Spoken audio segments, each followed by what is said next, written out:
a business problem. Suppose that C is the cost of manufacturing X items. Find a production level. Production level is the X value. How many you produce? That will minimize the average cost. All right, average cost is something new, so this is something we need to remember. Average cost is simply the cost of making the number of items divided by the number of items. So you're taking the total cost and you're dividing by how many you made. So that's the average per item that it costs you to make. So in our case, we take our C function, x cubed minus 20x squared plus 20,000 times x, and we divide the whole thing by x. Remember, when your base has one term, you can reduce every single term by that value. So our average cost,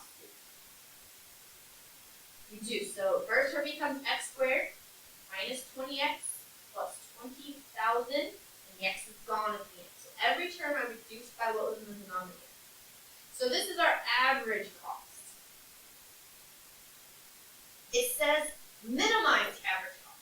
If you want to minimize something,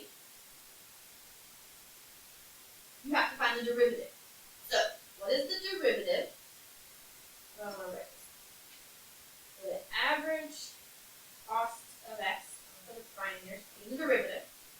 Alright, so x squared becomes 2x, and 20x becomes 20. This is the derivative. The derivative gives you your critical points by setting it equal to 0.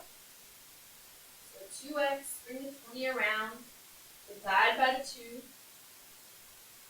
x equals 10. We just found out how many units we need to produce in order to minimize the average cost per unit. Cool. So let's call this 10 units. If you want to make sure that this is actually minimizing, you would simply do the second derivative test for concavity, or you can do first derivative sign chart, also would work.